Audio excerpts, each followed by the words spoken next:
creeps through my window pane. Dreams of stars, now a faint refrain.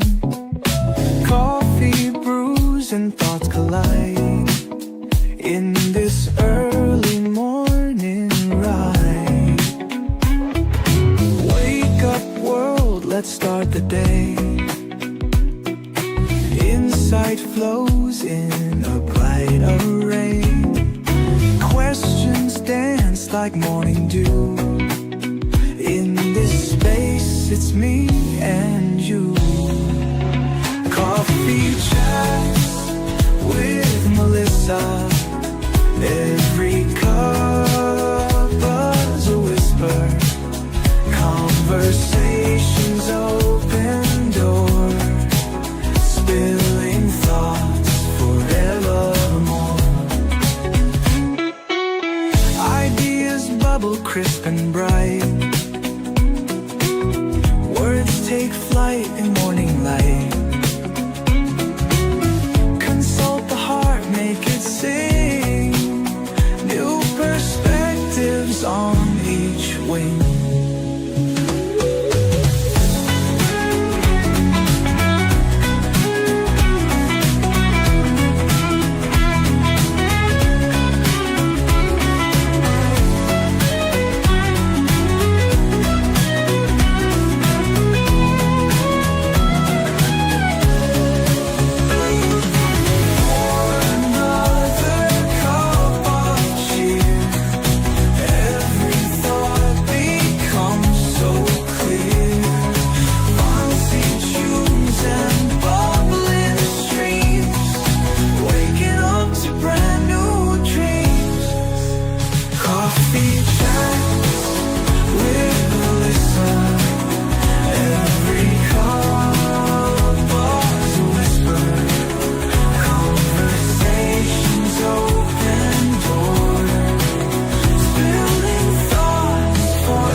Every thought becomes so clear.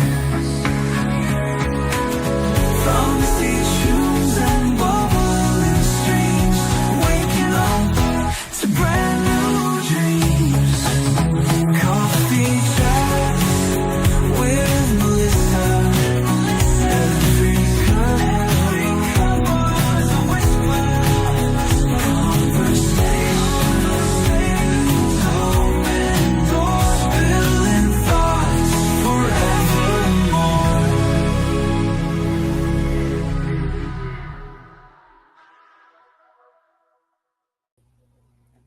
You know, I gotta say, it's really becoming one of my favorite songs. I know that's big-headed of me. I don't care.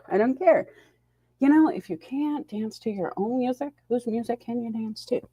So, good morning, guys. It's Melissa Houston. I hope you're ready. Like, ready, because this is going to be a heavy one. Full disclosure, I'm giving you trauma trigger warnings right now. We're going to talk about the stuff that pops, the stuff that pops right in your face when you're least expecting it.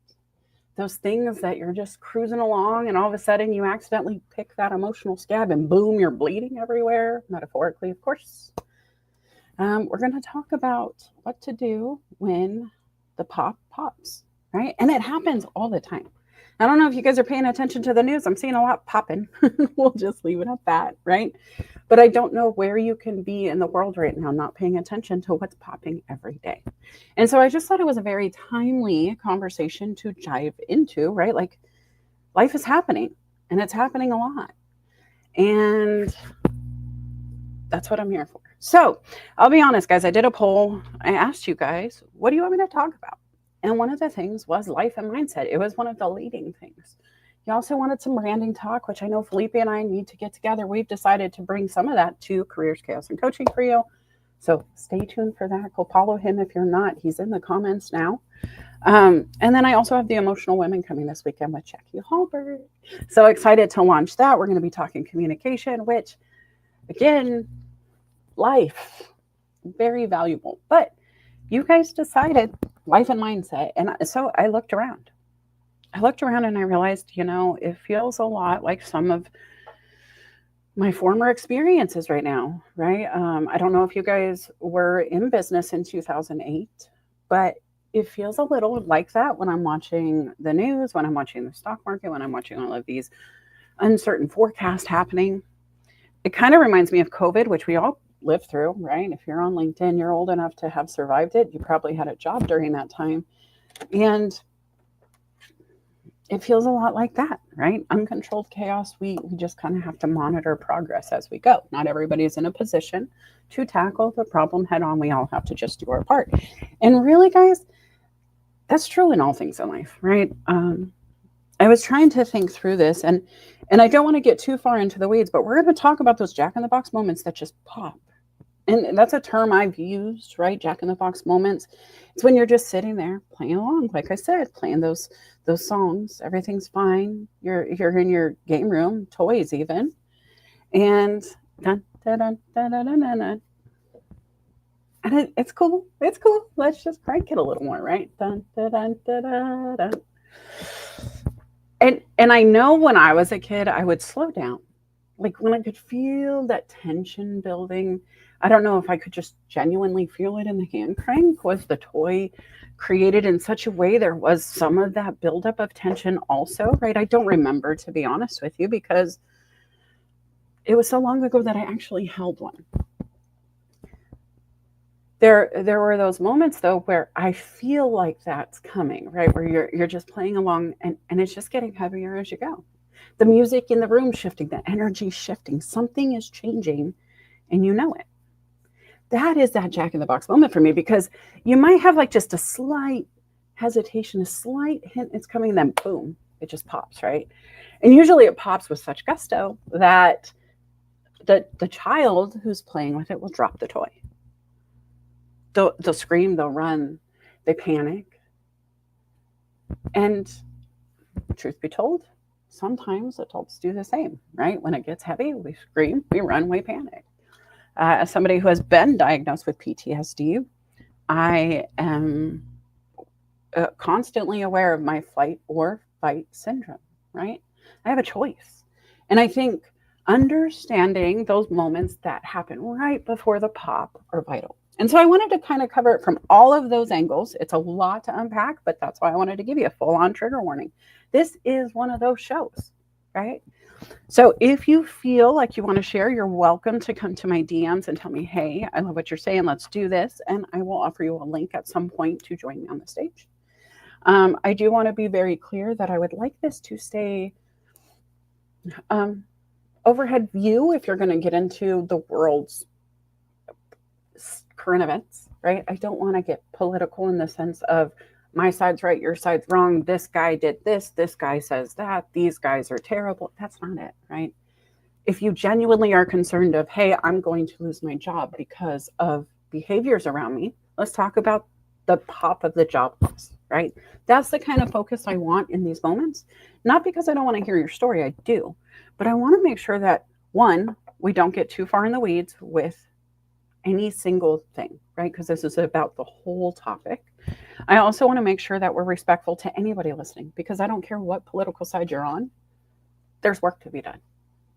I don't care who you vote for, there's work to be done. And so we're all coming here as imperfect humans trying to perfect the process, right? That's what I want the theme to be. If you don't align with that vision, that's okay. We'll see you next week. It's cool. We'll do something more fun next time. Go play another episode. Go back. It's okay. This one isn't for you. And you know what? Not every time is for everybody, but this one is for those who need it. So if you're here for the Jack in the Box moments, like drop it in the comments. Go tell your friends. Go invite those people that maybe are suffering a little bit right now because of life's moments. All right. So let me do a quick intro. I am Melissa Houston, cultivator, dreams motivator of human capital. And if you have made it this far into the show and don't know who I am, you should definitely check out my website. It's documentthatAct.com. And you can learn a little bit more about me. You can check out my planners, my journals, the things that really made Melissa's coffee chats, right? It'll also give you some ideas on my pricing and different services I can offer. But if you really want me to tell you quickly, I am kind of that jack of all trades. I'm a Renaissance woman of sorts. In business, I have kind of worked in every aspect of business you can. I have worked my way up throughout organizations, and so I started entry level and then ended up next to the president in those roles, right? Or throughout shifts within my career. And so I have been a certified staffing professional. I have been a telemarketer. I have been the director of marketing and compliance for a nationwide background screening firm. I have been a coach and consultant on my own since 2015. And recently I have joined a retail nationwide motorcycle provider, like gear provider, and I run their facility. I got to tell you, we're kind of just doing it here, right? So as far as perspectives, insights, I've kind of lived through it all. We had a lot of trauma, jack in the box moments in my childhood. I was homeless for the first time that I'm aware of at 13, where I was kind of like doing it on my own. My mom faced homelessness my entire childhood. I just had to face it directly at that time, right? And so going from being raised in the system in a lesser part of town, struggling to make meals happen, to being the cultivator of dreams has been a journey, right? And so all of those assets that I've had to gather, garner, perfect along the way is what brings me here. So if we don't know each other, go follow, right? I'd love to get to know you. Guys, I see you down in the comments too. I just want to say hello to some people real quick because I see you here. Let's see. We got Aaron Gibson. Good morning, friend. How are you? Nicole, I see you there. There is going to be lots of gusto because I'll be honest, guys, the thing with trauma is the sooner you take care of it, the better, right? It's just like a house fire. The longer you let it fester, the harder it is to get back in control of that thing.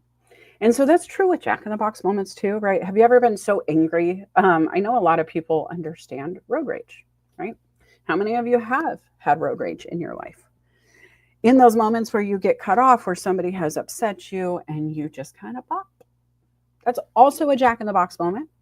A little bit different than what I described before, but there is no real rhyme or reason to what I'm going to tell you a jack in the box moment looks like. When I explain this jack in the box scenario, I have always, and I played with AI, guys, just so you know, these images I created, just kind of trying to encapsulate what I was thinking. They didn't get it. They just didn't, I'll be honest. And I started about 30 minutes before the show, so I didn't have time to fix what they couldn't create for me. But I want you to really just get this image, right? You're in a room. The room's, you can decide what the room looks like. I want you to decide what your jack in the box looks like. If you were to take a blank room, and when I talk about my room, usually it's almost super white, stark. I almost see like a padded kind of room because it's the chaos that needs protection, right? In my mind, it's a very secure, safe space for it to bounce. I also have them closed, and I would say that in my brain, they're not tall, right? My jack in the boxes were handheld, very small, no bigger than a burger almost. And when I was trying to portray that to AI, they weren't getting it. But I really loved this image because what if your jack in the box moments are bigger than mine? What if you don't have the small one? What if every time you want to crank it, it feels as big or bigger than you? I don't know. So I brought the visual with me because I was like, wow, you know, who am I to say that's not what we're looking for today? I felt more aligned with this one, right? When I was thinking fear, scary, what comes up for me when I think about those jack in the box moments, it's more dilapidated. It's a little bit creepy. It's more like Pennywise is just lurking around the corner, ready to jump out of the box as the fun next joke. Right. And guys, when we talk about Melissa Houston trauma, which I don't want to live here forever, but I want to give you some insights, right? I was raised in a home that was fantastic. It was almost like a TV show where we did picnics and barbecues. We did family gatherings, family Christmases, 7 aunts and uncles, all of their children were my baby cousins. It was a huge ripple of family fun, right? Everything Hallmark promised, maybe a few less scarves because we were in Arizona, but comparable behavior. So I was raised with that little wholesome, cute, matching bedroom set strawberry shortcake. And then it flipped. Something flipped in my mother's life and it became unstable. And then it continually was a roller coaster. I don't want to disparage her. She tried her best, and I know she did with what she had at that time. But she also struggled with mental health and drug abuse later. There was some sexual abuse that happened in our home. Her boyfriend, fiance, they talked about marriage, went to prison. When he came back, when she came back, he went right into an addiction, and she joined him. So it was a lot of chaos. It was. But these moments within that, right? You can't live in that environment and not have trigger moments. One of them, for example, is when I think about my childhood, that cute, wonderful strawberry shortcake dream I was talking about. I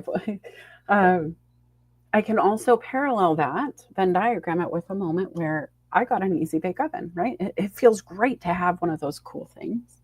And especially if you were an 80s kid, you know it was all the rage to make your own cookie, one at a time under a light bulb. One night, I woke up in the middle of the night to go to the bathroom, and my easy bake oven was being used to make drugs in the kitchen. I had not used my toy yet. That is not necessarily like a life-changing event for many, right? But when you talk about personal boundaries, when you talk about maybe living in an environment where there are addicts, children go without quite a bit. There are things that take priorities over the children's needs. And when you finally get that like cool toy and have somebody strip it away, right? It's not even safe anymore. And I knew that because I did dare. It's just a game changer for some, right? For me, it was. I didn't have the balance of what I needed to be safe, secure, have my own things, just even somebody caring if, hey, this is not safe for her if I do this, right? Like that is a Jack in the Box moment. Now, there are little ones throughout, right? There are bigger ones where the engine blew on the car. If you've ever been through death, divorce, being fired, laid off, bankruptcy, any kind of transition to that effect, it could be a Jack in the Box moment. So what I would want you to do is, guys, just kind of take 2 seconds and you could bullet point them. But do you have those moments that come up?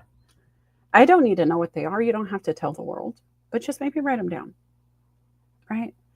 Because number one, the first thing we need to do is assess. For me, I'm always going to take assessment. And a lot of people are like, okay, Jack in the Box moments. What do you do? What do you do if? Like, how do you overcome the broken down car or engine? We've talked about this in another episode. We were rolling in the middle of the desert to a dead stop, and I had to MacGyver my car back together. Now, I was very lucky that I could figure out the solution on the side of the road. Not everybody can. Not everything is so easy to fix, right?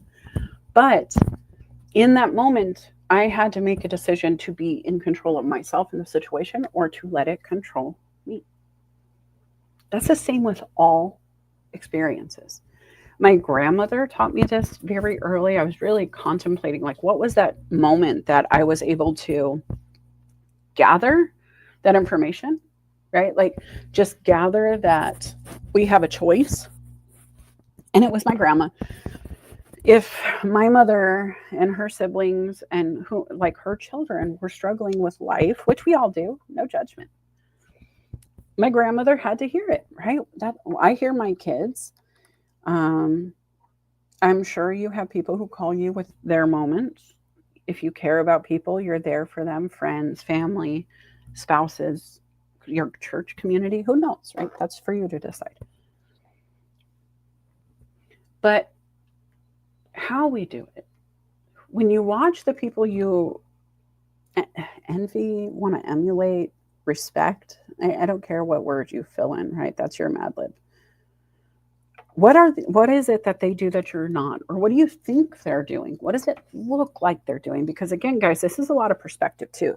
So I want to just throw out the disclaimer that if you're not tackling your Jack in the Box moments in a way that you're comfortable with, you don't feel like you're handling life in the same way as others next to you, you think they're handling their life a little bit more effectively, that's cool, but that's your perspective. They may not feel the same, right? And so take it with a grain of salt when you look at others. But that grain of salt that I took away when contemplating was my grandmother.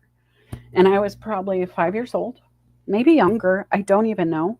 My mom was dating a guy who had a pretty beat up boat. Okay. It wasn't very expensive, but it was like a little fishing boat, a 2-seater, open back, almost like an Impala for the water. Same visual. I want you to visualize with me, right? So my grandmother and I are sitting in the back of the boat, and we can't really hear each other because there's a motor. I know this, but we're laughing, joking, yelling at each other. We're having a good time, and we get to a point where we just are laughing so hard we are crying. I can't sit up. She can't sit up. My mom and her boyfriend turn around and are like, are you guys okay? And we're just giggling. It could have been the gas fumes. Who knows? I don't know, guys. We were at the back of the boat. But it was that moment for us where throughout her entire life, my entire life, we giggled about that giggle. Never knowing why. But even just reflecting on the giggle, we giggled. And you know what? That boat broke down in the middle of the lake that day. That boat ran out of gas because the gas gauge didn't work. And we were just putzing along and we didn't know any better. And we stalled. And of course, I'm like, oh no, the sharks, right? Because in my brain, this lake has sharks. It just does. I'm 5. What can I say? I'm thinking we're going to have to swim in the sharks to get to shore. My grandma's like, no, I got this. And she just started standing up and waving a roll of paper, toilet paper. It was, a few sheets opened and she was just waving it. And eventually this pontoon of very good looking college age men, her description, not mine, I was 5, came up and she just started flirting. Hey boys, you got any gas? And doing her thing, right? If you guys think I'm charismatic, amplify that by 10, put it in a bar, let that person run it. And that was my grandmother. She reminded me so much of Betty White, but with a more mob style approach to life. Not that she was that, but she was just very head of the table. If her eyebrow raised, everybody stopped. If she said, do it, you did it. If you questioned it, she'd answer you, but not in a way you really wanted to. And I respected it. She had a lot of kids. She didn't have time to explain a lot, but she would do it, right? And so I just remember her stepping in, waving it, putting on her charisma, and solving the problem. I also remember my mom not being so happy in the front of the boat, kind of more devastated. The sky had just fallen. And it's okay because we all face life in different moments. I have done both. I've had both responses. Right? So if you have not always just turned on the charm and figured it out in your Jack in the Box moment, welcome to the team. Because the only reason I talk about this is because I had to live them the other way first, right? It wasn't always easy. It's still not easy. But if you do what I'm about to break down for you, I think it helps. It has helped me exponentially. A lot of what I find in life, a lot of where the trouble starts is when people respond with that same energy of that Jack in the Box, right? When just imagine the pop, that instant feeling, just lay that filter on for 2 seconds. And then imagine trying to converse with the person who made you feel that way. And imagine they also have that shaky energy fireball of ready to just pop because it's all inside right now and they haven't released it yet. They still got to get it out. And you're in half of those corporate rooms where they're fighting over what to do next, right? You're in politics, watching what's happening on television. That's that feeling a lot of them are getting while they're sitting in the room being accountable for their actions, good, bad, or otherwise, we're seeing those moments, right? And I don't want to get into the communication aspect of that because we're going to talk about that on The Emotional Women with Jackie. But the self-control, self-assessment, what do we do in case, in spite of, right? And so for me, it's always the same. And I'm sorry to spoil the ending for you, but guys, I assess first. First thing you do before you start fighting a fire is figure out what caused the fire. Because if you throw water on a fire and it's an oil fire, you just made it worse. Even if you thought you weren't, right? Even if you were trying to help. The next scenario, like an electrical fire, there's some stuff going on there too, right? What about your business isn't doing so hot? If you just start marketing, but the reason your business isn't doing so hot is you're short staffed, you just created a worse problem. Right? So, are you assessing before you take action? What is that moment and why was it created? What brought you to it? Were you in a car accident? Were you almost in a car accident? Did you have your phone in your hand and you had to slam on the brakes immediately and you feel that energy sitting inside because, oh my gosh, that was a moment? Good thing it didn't pop. You can assess what brought you to that moment and prevent it in the future, right?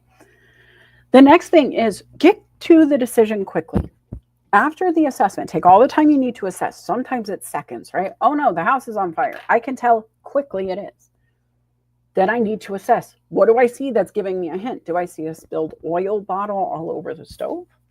Do I see the frying chicken pan? Is it coming from the dishwasher? You have to assess. And once you assess, then you take action, right? You have to make a decision to act. If I know it's an oil fire, the first thing I'm going to do is make a decision to grab the flour. Then I go move into the flour. It's a kind of chaotic scenario because I've lived through a house fire. It happened. We didn't try to stop it because the room was engulfed and I couldn't see the cause. I just knew it was full of smoke. And so we exited, right? That was the action. Get away, because you're not going to stand here and figure it out in the smoke. That's not going to work. So again, you have to move with gusto depending on what it is, right? Like no matter what it is, you got to just move with gusto to the solution, and that varies. Once I got outside from the house, right, my action wasn't done. I reassessed. Okay, I'm outside. I see smoke coming from this window only. Let me call. I need help. I need the fire department. So I called the fire department. I made the decision to call for help. And then I acted. I pressed the numbers, right? I gave the information. They assessed what I gave them. They made the decision to respond. They came and acted based on the information provided. Also assessing as they went.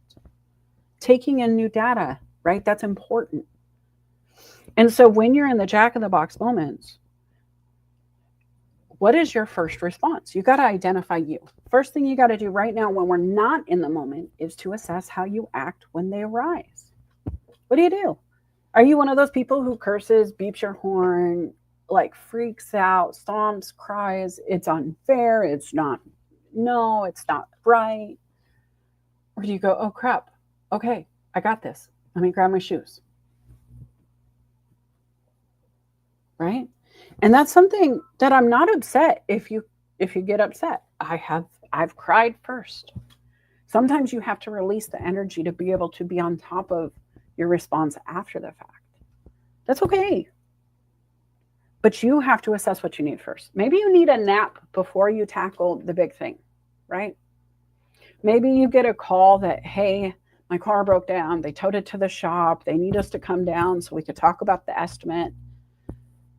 If the mechanic isn't saying, hey, get here right this second, you have the choice to decide if you run to the shop to go into that. Do you need to take a nap? Do you need to make some calls and figure out your financial situation before you go have the conversation? Do you want to talk to them and then come back and take a nap and assess your financial situation and go back to it? Like, these are all real life scenarios. What if it's your boss? What if it's your spouse, your children? I know the way sometimes parents can respond to moments that are their jack in the box, right? Like you work all day, you pay the kid an allowance, you tell them, I expect this to be done, you come home and it's not. You have a choice here. You do feel a response rising, right? You're upset. You know it. I know it. As a parent, I was always very upset that they didn't do the thing. Mostly because of a few well, usually it was like, hey, respect. I asked you to do something, you should respect me enough to do it when I ask you. Number 2, accountability. I paid you for this job. You said you would do it. Why haven't you? I'm disappointed in the transaction, right? As a business person, I like to show up to where I say I'm going to show up, and I like to do the things I say I will do, and I hope the other party will as well. It's an accountability thing. And then the last thing is I'm just tired sometimes, right? Parents, you come home, you worked all day, you're so excited to just be on the couch, and all of a sudden there's like all the laundry you said fold still in the dryer. Now it's on the couch and you're folding it while you're resting, finger quotes. Frustration, right? Or you say, hey, excuse me, I expected this of you. Please address this. Or you freak out, scream, yell, nobody cares about me. Why are you doing this? All of these things could happen. And I have seen every version of it because of my lifestyle, right? Because of where I grew up. I had all of them come out of my mother at some point. And it was all based on her moment of response. Now, if she would have assessed a little better, if she would, and I don't want to say she didn't try because maybe she did, but as a child, if I didn't do a thing, there was a reason because I was pretty worried about the punishment. My mom was good at accountability. And so I always tried to do it, but she didn't always assess why maybe it didn't get done without freaking out first. And I'm not disparaging her. I'm assessing what I grew up around and what I wanted to change in the way my habits were in raising my own children, right? Give me a comment if you've ever said, even a thumbs up, a smiley face, I don't care, but just, have you ever said, I'm not going to be like my parents when I'm a parent? I won't do it like that when I'm older. My kids will never go through this. So, right, I assessed for that purpose. It's not even judgment, guys. It's just I didn't want to make somebody feel the way I felt in that moment. And I have anyway. Full transparency. Everybody has a therapy story about their parents. Everybody, not everybody shares it in therapy, but everybody could go to therapy and have a moment. So, grace for all, right? Let's start there. A lot of my Jack in the Box moments come from other people, situations that I'm not in control of, behaviors that I wasn't aware were occurring without my knowledge, right? Drug abuse, for example, for a long time, people who are using can hide a lot of the symptoms. But when it pops, it pops. And so just assess, like, what is it for you? What is it that is your highest risk moment for being in that Jack in the Box, right? And then the next thing is, okay, prevention. Got it. Got it. Don't play with the handle. Don't do it. Just leave it alone. Don't go in that room, right? If I know my aunt so and so is always going to be a trigger, I stop going near aunt so and so. If I know every time I walk into this one restaurant, I'm upset because it's too noisy and the customers are always so loud and they're always screaming over my conversation, I'm going to a different place, right? I'm not going to be upset and make the entire room change for me. That's a choice. Now, that's a Melissa Houston choice. I don't know if you're the same. I don't. You have to know this. What is it you fight for? When do you fight? What is the reason you fight? What are those Jack in the Box moments? So, assessment, right? Make a decision, act on the decision, rinse, repeat as you go. I also want to tell you, you're allowed to take recovery time. I know I talk about action. I know I talk about gusto. I know I talk about getting into a plan, right? Having action to move in. But resting is an action. And it's something that I advocate for a lot. I use the hashtag slow down to speed up. I tell my clients to do the same. Sometimes when you're in that assessment period, you just need quiet. Like, guys, give me some of your best scenarios for assessment. Like when you need to focus, is it music? You're in your bed, kind of curled up with your book. Do you have your pen and paper? Do you like to have it super quiet? Do you like to go to a library, a cafe? Do you like to be in a very busy room with your headphones on, noise canceling, no music, just kind of a murmur, but not enough to distract? Sometimes it's just a nap, right? And so, do you have recovery time for your Jack in the Box moments? I'll be honest, when you break down on the lake and your Jack in the Box moment is, oh no, the sharks, and then guys show up with gas, put it in the boat right there from their boat, and you're just off again. It's a very short recovery time, right? We were giggling and laughing within half an hour or so. We made some friends on the water. It was kind of cool. When my fiance died 3 days before our wedding, there were months where I just sat. I colored the fuzzy posters.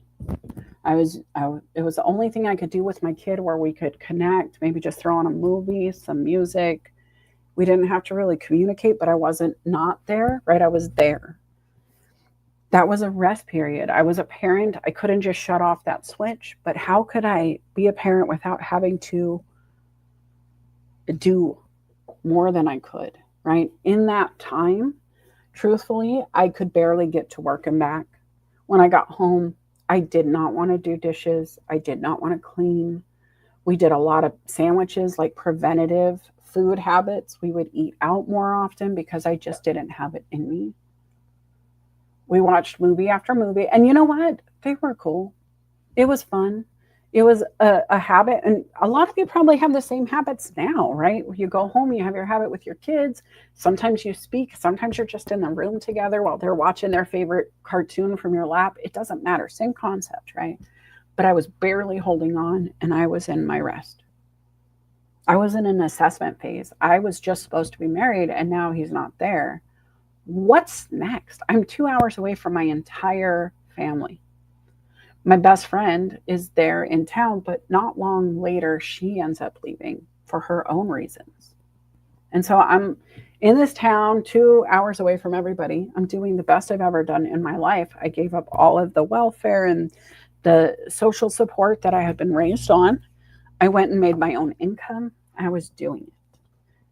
And then life happened. It took months to recover.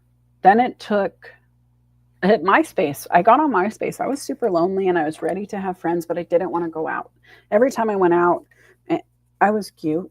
Well, I'll just be honest, right? It was hard because I couldn't just go have a good time without a ton of flirting happening, people wanting to change my my situation. I don't want you to be single, girl. Let me be yours. And I was broken hearted.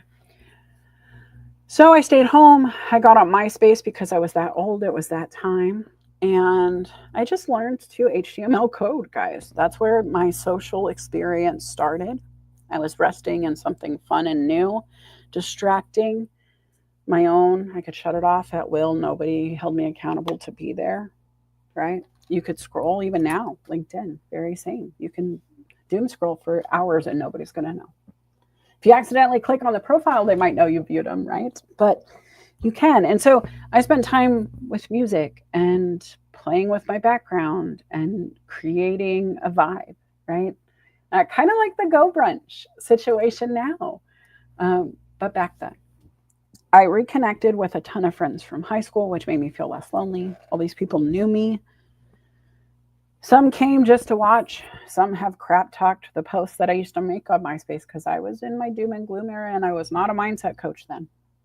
I didn't have it together yet. I was learning to get it together. And so I would talk about how sad I was, but I was openly sharing my story, even then. Even at the beginning of the internet, oh my gosh, I'm old. And I was doing it different, right?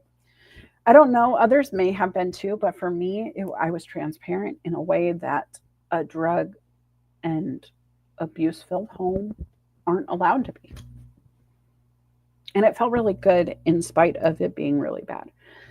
Quickly, I started connecting, like I said, with old friends. My best friend from junior high was Michelle. We looked almost like we could be sisters. She was the blonde, I was the brunette.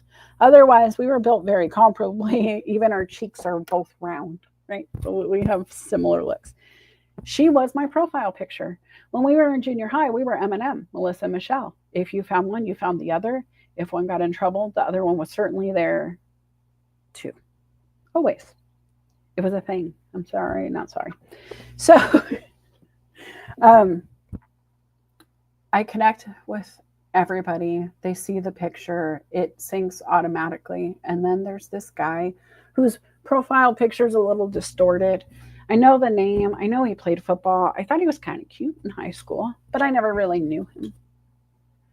We connect. He's a single dad, kind of living a parallel life.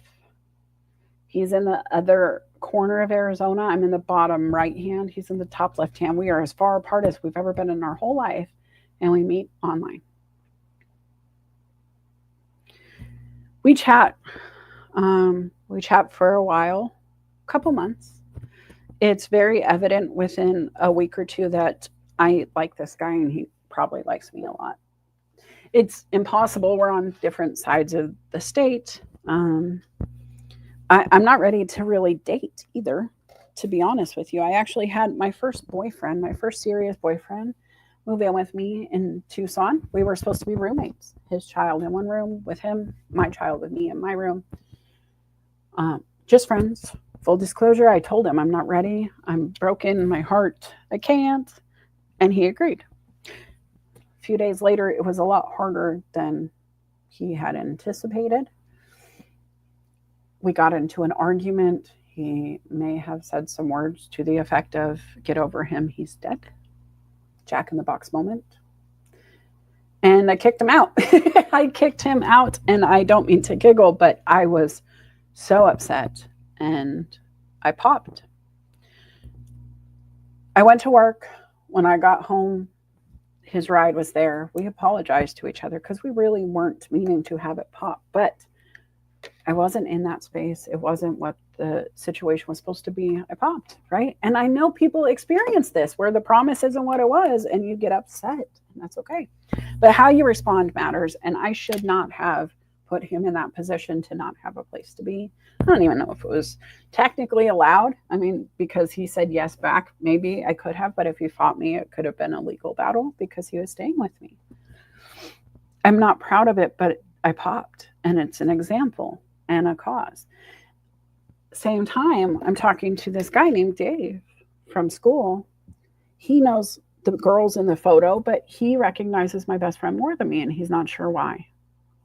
After a few months of talking, we realized that my now husband was my best friend's older brother's best friend. Now, if you're following along, that means Michelle, my best friend at the time, right? Michelle, her older brother, we called him Doe, was friends with my now husband. And I didn't know this because Michelle's mom had a rule, only one friend over at a time.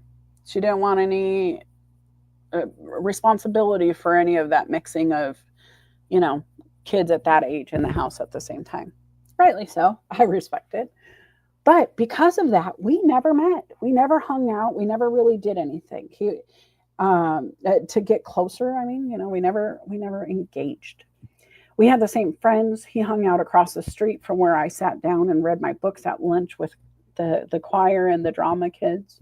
I would go over across the street once in a while, but funny story, the guy that I kicked out of my house was friends and hung out with him across the street too. So when I was there, I was engaging with the then boyfriend or then ex-boyfriend or whatever, right? I don't know which stage we were, but he was standing right there and we never engaged because maybe he had a girlfriend. Maybe he knew I was dating this guy.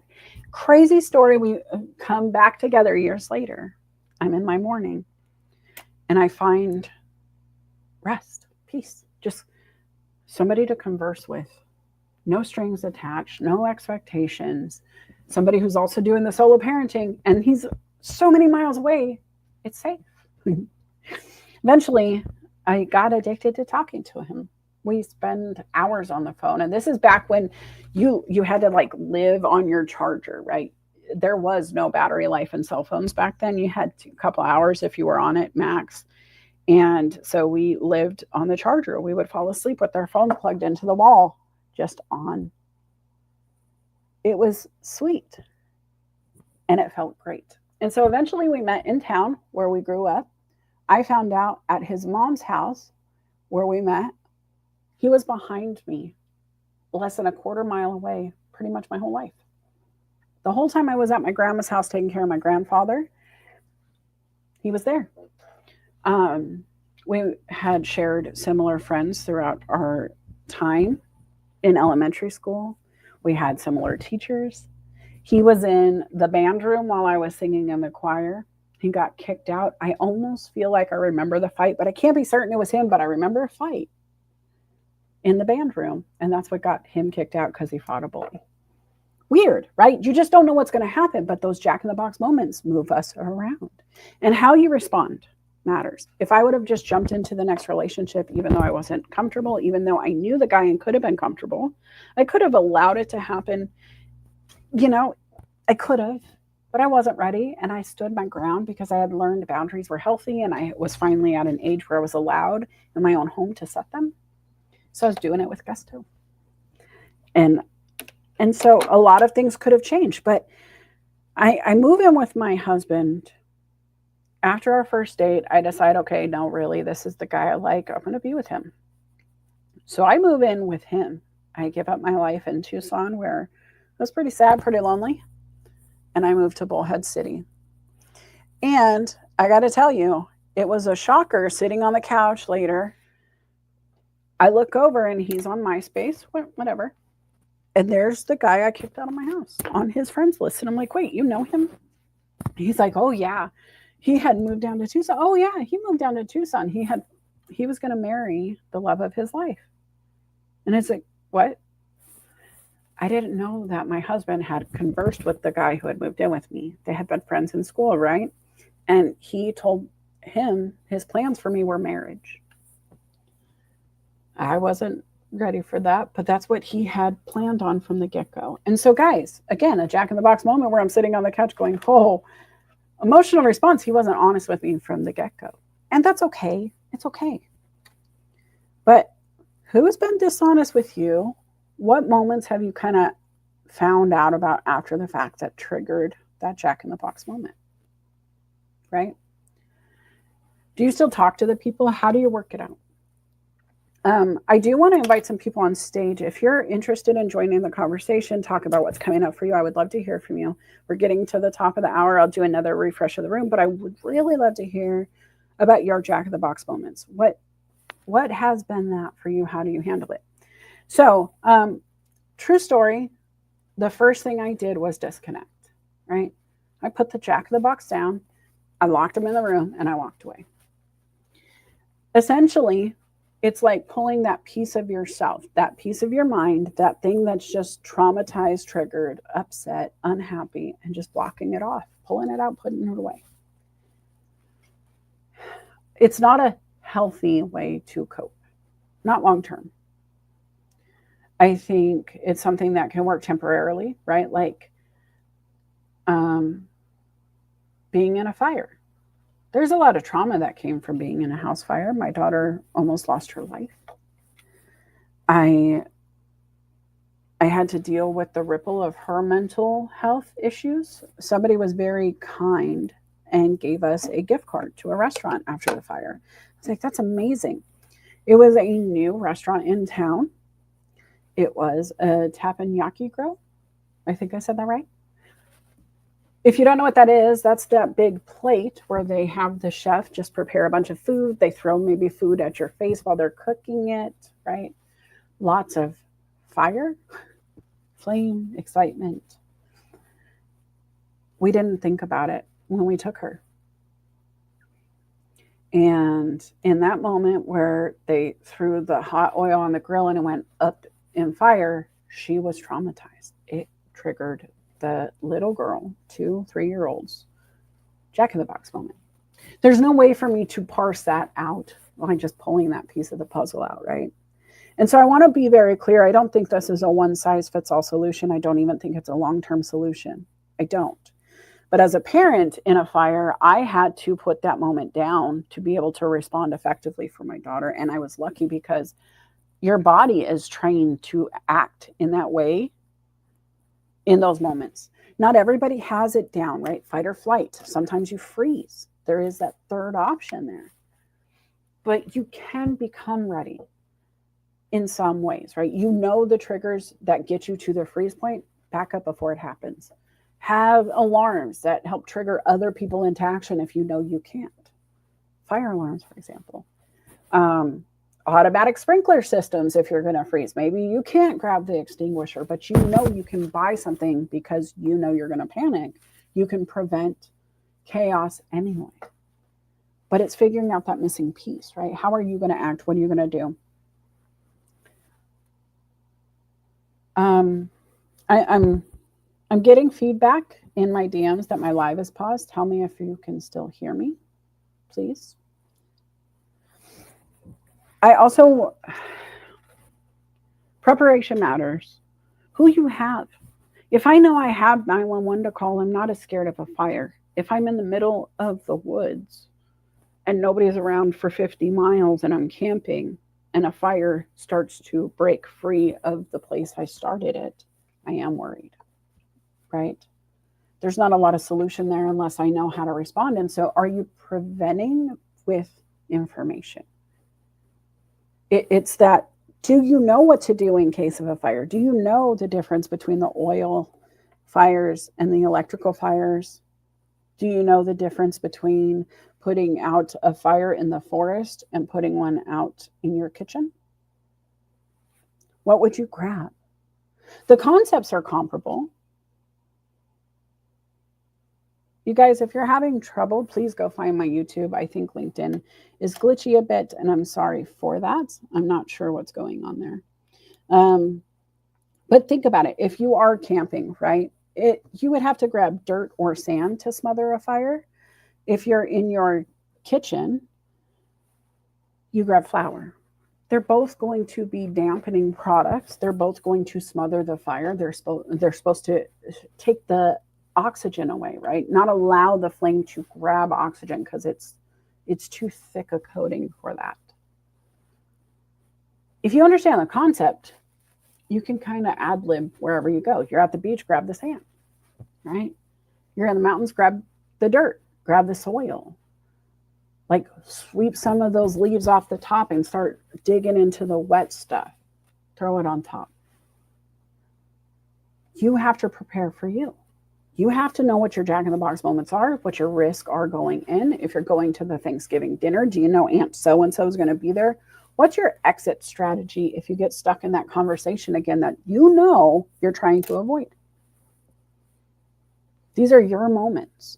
And while I am somebody, and it sounds political, and I hate that it does, but let me say it.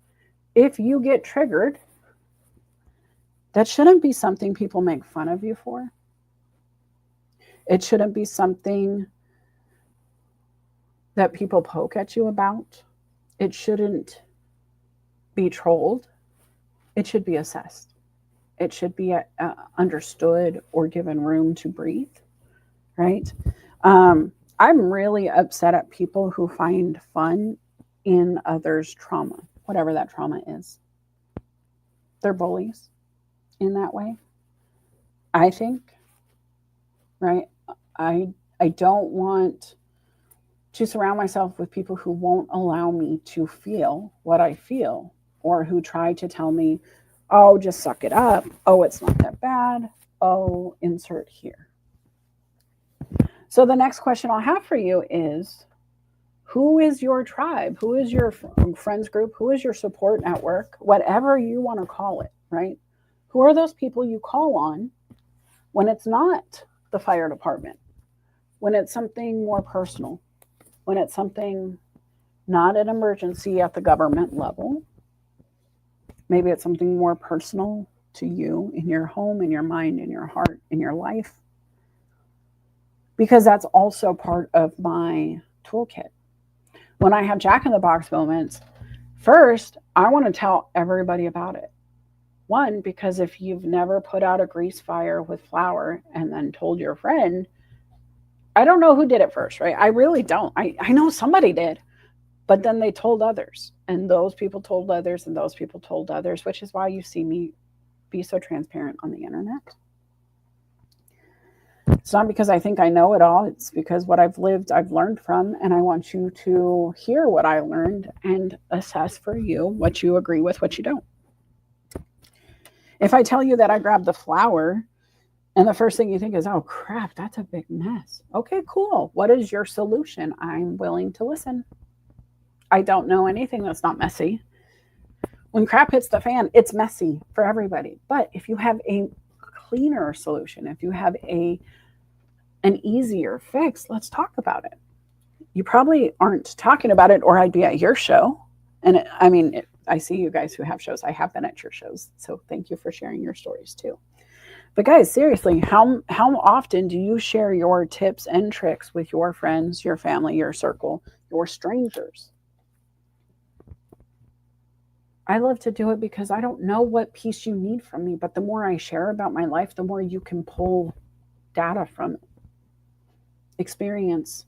I loved growing up around grandparents because grandparents would tell you not just what happened, how it happened, why it happened, what they did to recover it, and here's 5 recipes when it goes down again. I sat and listened to the smartest people in the room growing up, and they were always my elders because they had the most experience and they always had the best tricks. And somehow grandma was like, if you just fold it this way, it does this. And she could fold a fitted sheet. Still struggling with that concept. To be honest, I probably haven't applied myself as effectively as I should. But it's so frustrating that we don't look at those tips and tricks enough. And I'm one of those people who still, like I said, I don't necessarily know how to do the fitted sheet. I know there's a TikTok for everything. There's a YouTube channel for everything.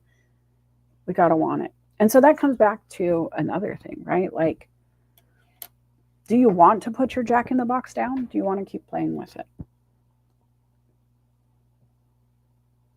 It's not easy to put trauma down, and I'm not judging if you're dealing with mental health issues that create trauma. That's different. But you can still assess and treat the thing that creates those ripples, right? If you have mental health issues, are you addressing them with a mental health professional? If you have anger issues, are you learning to be mindful? Are you learning to breathe? Are you taking anger management? The same question with your car driving. Maybe you need a defensive driving course if you seem to always almost hit somebody or they almost hit you, right? If everybody's almost hitting you, maybe you need to learn to drive more defensively. Are you assessing what upsets you? Now, it's a lot. I've gone on for an hour. This is one of those topics I feel like you can kind of take everywhere, but I want to talk about it again real quick. First things first, what are your trauma points? Do you know?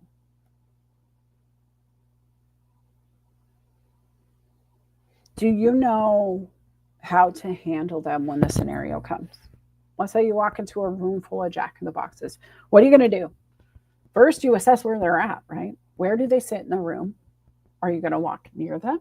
Are you going to walk up to them? Are you going to play with them? Do you turn the handle? Do you turn it until you feel the tension? Do they pop without you ever touching a thing? Sometimes you're just in an environment where it's chaotic and it pops. I think about like the financial Wall Street shows. You've seen them. I know you have. Wolf of Wall Street, for example. That's a chaotic room. Everybody's screaming, sell, buy, blah, blah, blah, blah, blah, blah, blah, blah. And at any moment, that Jack can pop because it's based on decisions outside of the room. They have no control over it. All they're doing is reacting quickly to what happens. But as soon as it pops, the whole room responds. How they respond in that room varies, right? Do you fight? Do you scream? Do you cry? Do you pull your hair out? There's people who decide they can't face it anymore and they do something worse. And I don't want any of that for us, for you, for anybody. No human should feel in despair to that degree ever. Not in my opinion, right? not on my watch. And so, what is it? Maybe not that you're just hiding, but what are you needing to add back? What pieces do you not have ready to keep it together in those times? You have to be honest with you, right? If you're cooking and you're like, oh gosh, the mac and cheese would be great, but it needs some salt, you add salt. If I say Melissa Houston could be great if, number one, I better have a list of things that I don't think I'm good at to assume that I'm not already great. It's a little big headed, but I'm pretty fantastic in what I do. I'm pretty fantastic in my habits. I have refined them over 4 decades of life, a little over that. I have figured out how to exceed expectations in almost every arena of life. It's not always 100% everywhere, right? I'm a human. But I've learned how to apply myself when I want to apply myself. And I think that's the skill set I want to make sure you have. So, how do you assess? What are your steps? Do you know what a checklist of assessment would look like for you? If I were to walk into a room and think like Jason Bourne, James Bond, think about those spy movies where they know the exits, they know where everybody's sitting, they know how many steps between you know Sherlock Holmes, he knows how many steps right before he has to touch his first project or hurdle or issue, right? And then he knows once he does that he's got to spin 50 degrees this way to handle that, pick up this watch, do that, whatever it is. He has his steps down. Do you know what it is for you? Do you know how to assess, at least? Even if you don't know what to assess, do you know how to assess? Take account of who's in the room. What are my assets? Who's there to help? Who's there to hinder? What is the end goal? Why does it matter? Because if I say clear the room, you can do it, right? But why are we clearing the room? Is it to get everybody outside for the wedding picture? Or is it to get everybody outside because we don't want them in this room and they're attacking us? Because the way they look when they get outside might vary depending on the reason, right? Some might be in handcuffs if we're clearing the room with police force. Not great for the wedding photo. Some might get shoved. If you're an aggressive clearer, you come in with military brute force to clear the scene. It's not necessarily what we meant when we asked you to step outside for the photograph. And so, how do you handle it?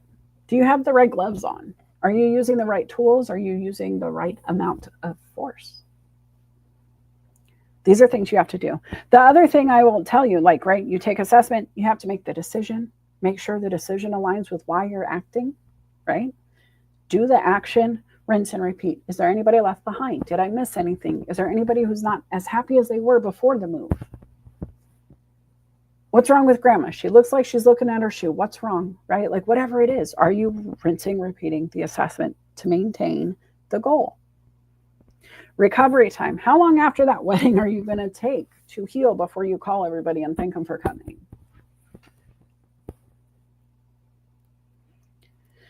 How do you hold yourself accountable during your healing? Because this is a big one, guys. My mom was not perfect. We've talked about it before. I mentioned it in the show. Doesn't mean I didn't love my mom. Doesn't mean I didn't want to talk to my mom. And so I needed some recovery time every time we would engage. It was hard. It hurt my feelings every time. And because I felt more injured emotionally every time I dealt with her, because I had hopes up and then my hopes were too high maybe for what she was capable of providing at the time, or maybe I just didn't even share. Right?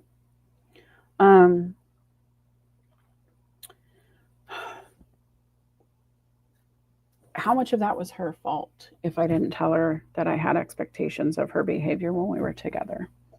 If I would have just said, hey mom, I need you to like be the mom who's giving me hugs today, and can we like maybe just hang out, cuddle, watch a movie? She would have, but did I communicate that? And so again, how responsible are we for our moments and our needs? And I want to get into communication more with Jackie, so I'm going to leave it alone. But think about this for you. If you don't figure it out for yourself first, how are you going to tell others? And do you expect them to know anyway? Jack in the Box moments can sometimes rise from expectations not being met. And guys, I just have a notice coming in saying that LinkedIn is having problems. I already knew that, but LinkedIn just warned, or StreamYard warned me LinkedIn is. So I'm going to drop a quick comment for those LinkedIn people. If you, thank you for your patience. If somebody can drop the YouTube link, I would appreciate it. I don't want to get in trouble on LinkedIn if it's already struggling, right? I don't want to lose connection there. Thank you so much, Gregory. I see you did actually drop it. I just saw it there. So listen, guys, how aware are you? How responsible do you make yourself for your jack-in-the-box moments? How often do you visit that room? Do you put yours in the room? Do you keep it in your purse, in your pocket, in your wallet? Is it always on your person and ready to pop with or without your permission? Can you get out of your car and drop your keys and the whole day's done because the jack-in-the-box has been let out? It's not helpful, right? We have a set amount of time on this earth. We don't know what it is. I don't have the clock. If you guys have a clock, let me know. I want access. But I don't know how many days I have left, and I certainly don't want to waste them in anger, in reaction that I am not proud of. I often say you will write your story either way, right? You need to be in charge of your life, and you're writing it every time you respond. Good or bad, you are setting the scene. And so another question in this one is a hard one. Have you created a jack-in-the-box moment for somebody else? As a mom, I'm certain I have, right? It could have been like, what are you doing? When they were sneaking into the cupboard or something, just a little jump scare, just to grab their attention at 2, right? It's still a moment for them. It was a response moment. They weren't in control of how their bodies shook when they heard your voice, when they were up to no good, whatever that no good was. Do you do it intentionally, like a parent who's trying to stop you from touching the thing a 2-year-old shouldn't? Do you do it to troll the other side in a political argument? Do you do it to help? Do you do it to hurt? What is that? What do they look like? Because we leave a trail, right? We leave breadcrumbs in our life.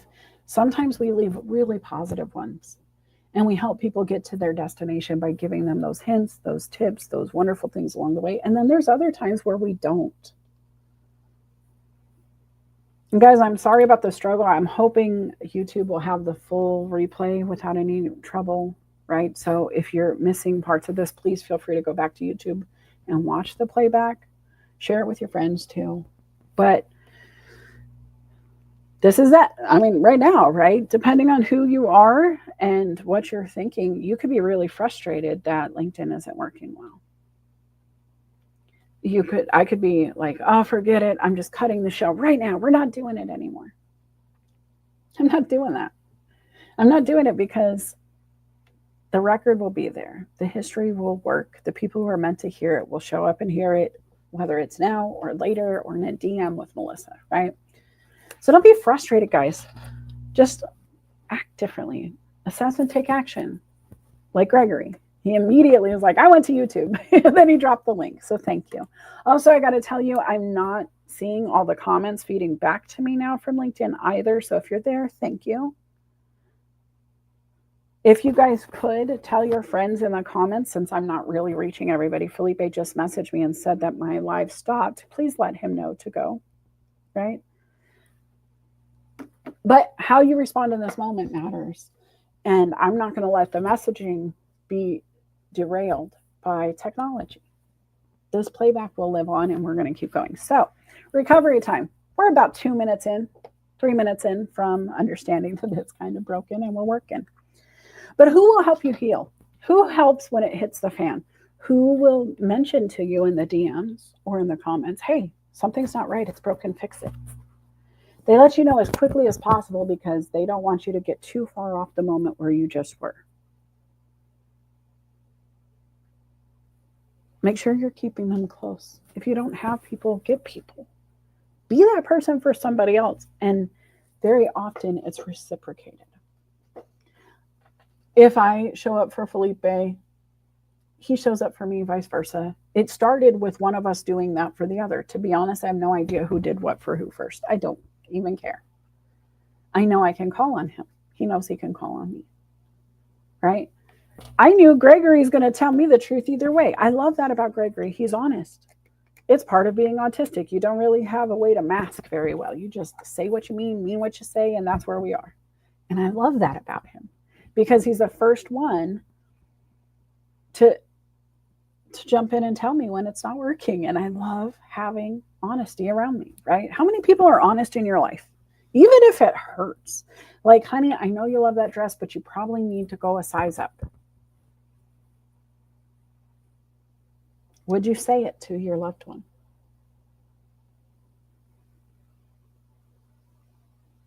I would hope my husband would. I don't want to have a husband that's like, oh, honey, you're beautiful and everything. No, if I look like I just shoved every piece of me in here and it's barely holding on, please tell me, because I don't want to look silly. I don't want to look like I'm forcing it. I want to be comfortable. And if long term you're seeing something that might make me uncomfortable when I sit down, please let me know. Right? That's my mindset. And so, guys, who's your no man? Who's your person who's honest to a fault? I try to deliver my honesty as gently as I can, right? Because if it's not kind, it's not kind. Just full stop. I'm also very blunt. And some people feel like that's rude, and I don't mean it to be, but they grew up in a situation where bluntness wasn't a thing. It was like, hey, maybe if you could sort of wanted to chat maybe tomorrow about this really important thing that I want you to say yes to, but I'm not going to say that out loud because we're just going to pussyfoot around it. Tiptoe. I'm not that girl. I've never been that girl. I can't be that girl because in a room full of a million cousins and all the aunts and uncles and everybody having a little bit of gusto to their voice and their energy and their ideas, you have to get in there and you state it quickly, to the point, with authority, right? And so when I don't like something, I'll tell Felipe, you sound like you're in a tin can. Felipe, there's an echo. Felipe, this. And it feels like I pick on Felipe, and if you guys know, sometimes I do. Matter of fact, our show's coming soon, right? You should come check us out while I pick on him. But I don't really pick on him. I give him feedback because I know he has an outcome he's hoping for. And I don't want him to feel disappointed after a show of ours. You know, this one, for example, LinkedIn not working. That's disappointing for a lot of people on LinkedIn right now who aren't following me on YouTube to have a backup. Do you have a plan B? Do you have people who will let you know so you can then reach out and say, hey, go to this other place? Do you have somebody who's going to give you a heads up before it's too late? Jackie was that person for me a few shows ago. I was still muted and I was talking for 2 minutes after my opener and nobody knew. I'm not perfect, but I have a great set of friends around me who will call it out when they see it's not right because they know what I'm trying to do. They know my why. They hold me accountable and they're here to help. That's a huge part of my success story, guys. It started with me showing up on this platform first. It started with me reaching out and giving back. It started with them meeting me in a room or me meeting them in a room where they were doing comparable actions for the same purposes. And so it's really easy when you align with people who do what you do your way or their way, but like you, right? In an audio room, on LinkedIn, in a live event, giving back for free a couple times a week, a couple times a month, whatever it is. It's easy to align with people who are doing comparable actions and hold each other accountable. Think a gym membership, finding a gym buddy, a diet plan buddy, a work buddy, a study buddy. Do you have a team? And if you don't, why not? A team can be you and one person. If you don't have one person, assess, make a decision, act, rinse, repeat. Go join some groups. Get active on LinkedIn. Heck, come to my show and come engage in the comment section. All right. And then let me ask you this. If you're not ready to act, why? I wrote down a few points this morning, right? And I wanted to make sure I didn't get discombobulated and miss anything. But one of the questions I had was, why sit in it? Whatever it is. How long do you sit in the broken down car before you make a phone call? How long do you sit and cry over the breakup before you get up and start taking care of yourself or doing things again? How long do you wait to apply for a new job once you've been laid off?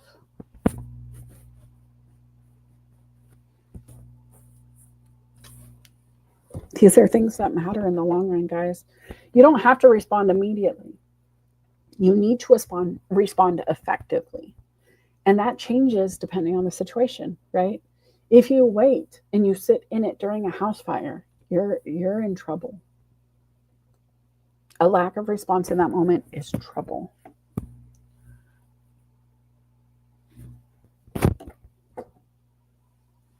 Now, if you respond too quickly to an argument with your spouse and you make it worse by saying something you don't mean or the wrong thing or whatever, insert there, that's not helpful either. So if you respond as quickly to your spouse's being angry, upset, hurt, frustrated, and you hadn't assessed thoroughly, you're making it worse, right? It's the same as throwing the water on the grease fire. But how long do you sit in that unknowing? Maybe you don't even know what you did. Are you willing to ask? Are you willing to step up and say, hey, I can tell I've done something. I can tell there's a problem. What is it? Are you willing to go dive into where the smoke is coming from? Or do you let it fester? You're scared. Uh-oh, we're on fire. I don't want to be in the room. And you just run from the responsibility of the outcomes. These are things you have to figure out for you. And there's no wrong answer in the first few seconds, right? It's okay to run from the fire, call the fire department. You're allowed to run first if that's your first spot. Maybe the fire's too big. I'm not going to judge and tell you, hey, you have to spend, 3 minutes with the fire before you call for help. I don't want to say that to you ever. You have to assess for you. If you're a firefighter at home on your day off, you may wait a little longer to call than somebody else. I'm not going to tell you you're not qualified. I am going to tell you, and that's not what I would do. Right? But that's okay. These are things you have to figure out for yourself, and then you will be responsible for the outcomes. If you wait to call for help because you think you have it longer than you think you have it, like longer than you actually have it, there's a ripple. What's the ROI of waiting? Are you scared to ask for help because you don't want somebody to judge you? Because they're judging right now. I got to be honest, there's, at least 50 people a day who look at my post and don't engage before the first one does. I see you guys. You don't care. I don't know why you follow, but I don't mind. I could be upset about it. I'm not sure who those people are or what they need from me, but they're there. Now, there are people who made fun of my post from when I had lost my fiance. There are people who think, they share for attention. Oh, this is negative because of this, and they assess, and that's cool. They can have their opinion, but their opinion doesn't change how I move unless it's relative and based in fact. If they think I'm doing this for attention, they're wrong. I hate being live. That's why you don't see my face. If I wanted attention, I would be on the video. I'm doing it to give back every week. This is my give back.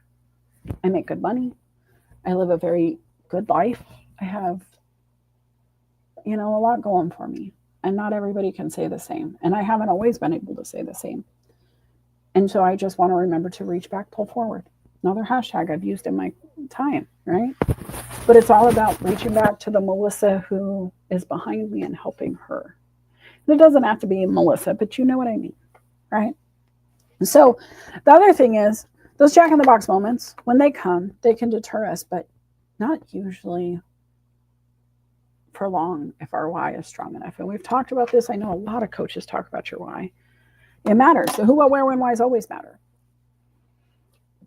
But when you are clear on your why, you can change the boundaries of what we know to be reality. And I don't want to sound, foo-foo or whatever it is, but woo-woo, that's what it is. Sorry, guys. I don't want to sound woo-woo, but think about the lady who could lift a car off of her child out of determination alone. There's something that activates in that moment, right?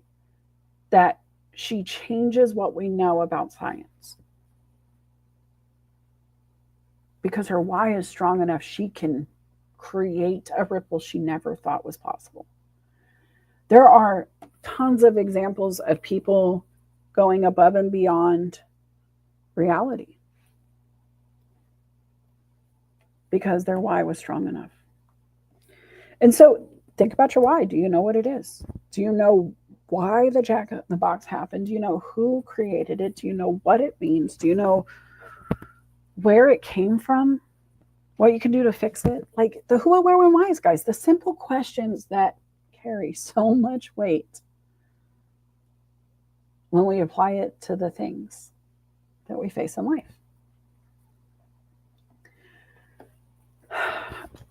I have been laid off from jobs before. I have had to close businesses before. I have had clients die, pass away. The ripples happened in spite of all the things we did to prevent those kind of ripples from ever happening again. Life. And so a couple of experiences, and I can tell you, first time I was laid off, a machine broke.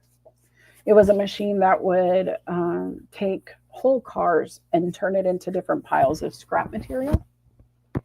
We were in a town of manufacturing plants, and so buying scrap metal, repurposing it, selling it back to the manufacturing plants was a huge business. But the machine broke down. I had just brought the entire state of Nebraska together for this event. We had taken cars, we had crushed them whole in front of news reporters and people, the mayor, like everybody was invited. I got a huge bonus for Christmas, and then New Year's, let go. Just no warning. House fire came 2 months after that. A former employer of mine who had hired me to be a certified staffing professional asked me to start a background screening business. I helped with that. Moved to start my own business in 2015 from there. And then we had moment after moment after moment of little things in life, right? Kids cutting their foot on a rock, bleeding all over the place. Jack in the Box moment of, chaos. The children are bleeding. Right? How many the broken bones, sprains, injuries, surgeries that children bring? Financial woes that pop up out of nowhere, bills you didn't expect, car troubles, rising interest rates, whatever it could be, right? These are things that can create a ripple in your life. And so how are you going to handle them when they come? Who do you call? What is your plan? Do you know? When you figure this stuff out, guys, it makes it easier. We talked about Jason Bourne, right? The 007, James Bond. What makes him him? What makes them them?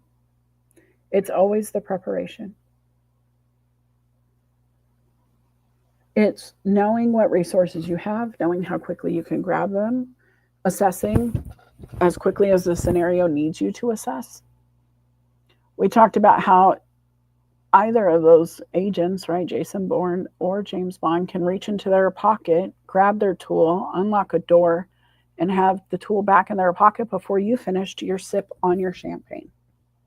I've watched the movies, I've seen it.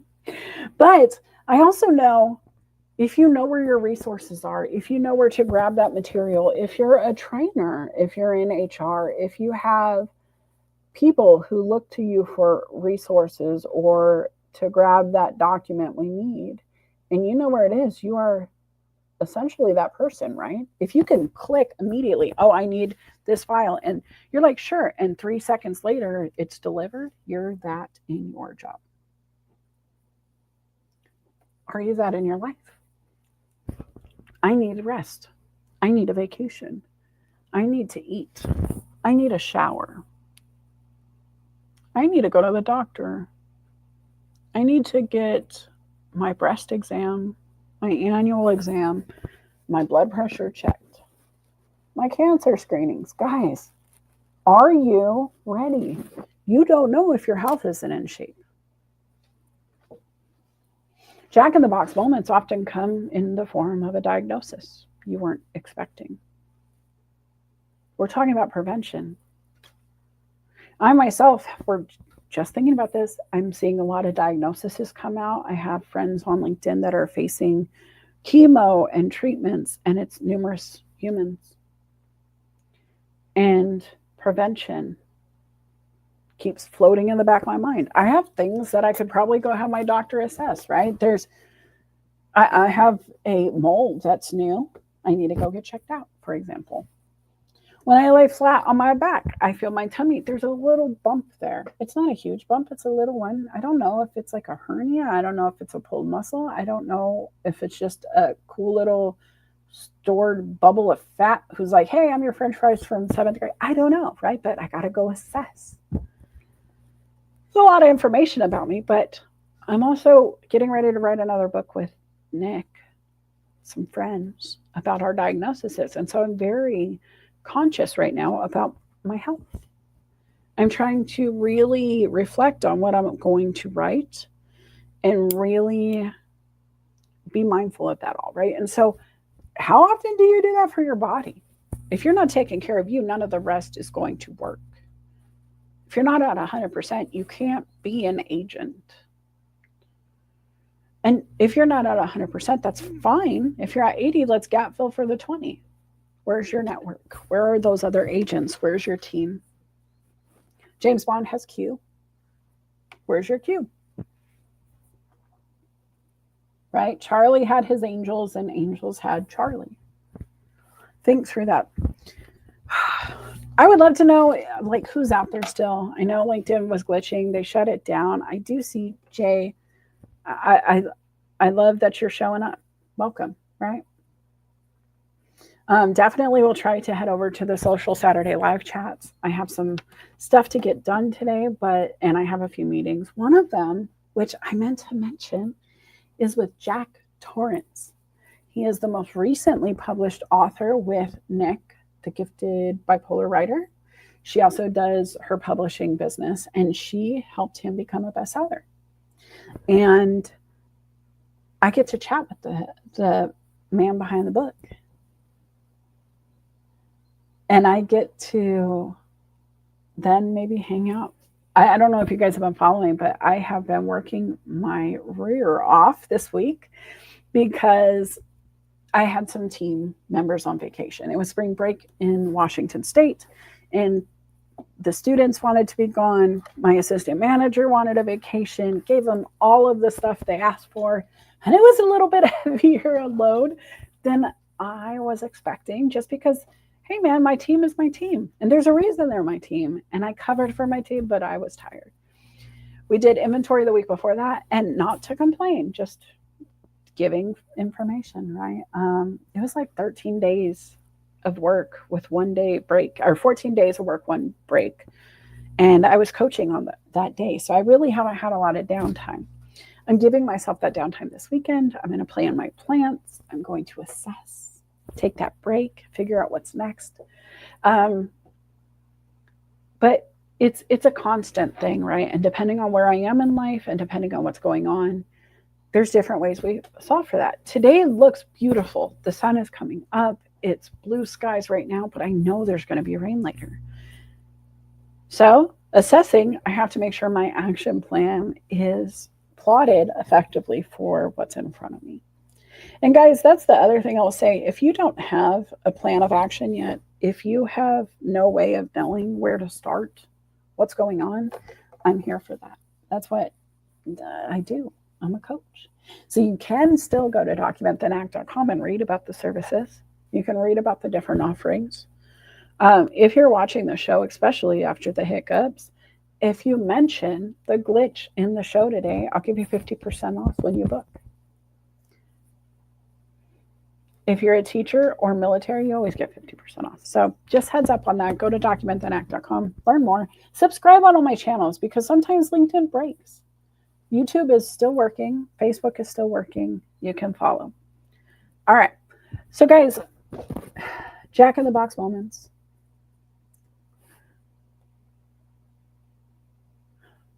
We have them. We hear the music playing, right? Think about the last time you were in it. Did you leave before it popped? Did you prepare for the fight because you knew it was coming? Did you try to stop somebody from turning the handle? What is your role in your Jack in the Box moments? Right? I think if I had to give you any solid, straight to the core advice, it is write it down. What are those things when I say Jack in the Box moments that pop for you, right? What comes to mind first? Is it traumatic events in your childhood? Is it a traumatic event with your boss, your spouse? Did you create your own trauma in a way you responded that you didn't want to, and now you're just angry at yourself for not doing the thing you wanted to do in the moment?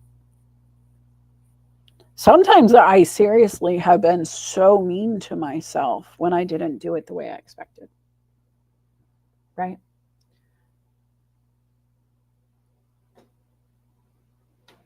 I think knowing what you expect of yourself and why you expect it, knowing what your actions look like and why they matter, help you with that. I also think when all else fails, right? When forgive my language, but when shit hits the fan, when it happens and it pops and it's everywhere, how do you move forward? What's the next step? Because you put some Coke and some Mentos together. Is it Mentos, guys? I don't know. You shake them up, it's going to pop. Eventually, the pressure is going to build. And we've all been in those situations where we feel it building. We know it's going to come. What do you do when it does? How do you recover once you've hurt somebody with your pop? And guys, please, if you're hurting people physically, emotionally, or mentally with your pop, I want you to seek help. That is the very first sign that it's bigger than you. That you might need some assistance, because if you go hands-on with somebody to regain control of an environment, it needs to be because the level requires it, right? I could see a bouncer in a bar. I could see police in the street. I could see hospital workers subduing a patient. I can see a parent maybe just holding a child in a hug pose if they're trying to injure themselves, right? Those are very real life examples of helping somebody not injure themselves. But if you go hands-on for any other reason, I want you to assess why. Is it a controlled response? Is it a Jack in the Box moment?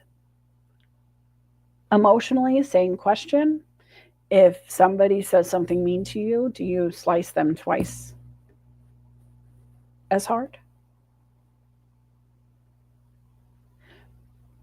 If you do, if you have, if you act beyond where you feel comfortable living, assess your why and then apologize. That is an action that's very overlooked, underrated. Just saying, hey, you know what? I'm so sorry, Sam or Becky or Bob or Bill. I didn't mean to blow my top. I was just so mad that they fumbled the football, right? I'm thinking a Super Bowl moment, maybe. Maybe you screamed out in a room full of friends and they're like, dude, it's just a game, right? Maybe you're the little league dad, mom.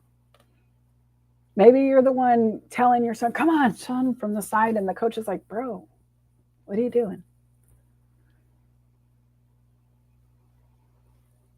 Think about it. If you're acting in a way that you don't want to, act to get help. You can talk to somebody that, and I want to be honest, guys. I hear sometimes like, oh, I don't want to go to therapy. They're going to think I'm crazy. That's bad marketing. That's assessment without knowledge. That's more of a quick judgment where people think, oh, only crazy people go to therapy. Therapy is coffee chats with Melissa without a degree. Guys, it's a therapeutic thing. I'm not a therapist. I'm not degreed. I'm not giving mental health advice, but I will tell you it's therapeutic to show up and talk about things with people, right? So brass tacks, it's therapeutic. It's not therapy, but it's therapeutic. Then you can get into real therapy based on educated knowledge, experience, on the hands, like you have to train for it, right? You have to almost apprentice, you have to work under people, and you have to garner that knowledge through time. Same with coaches.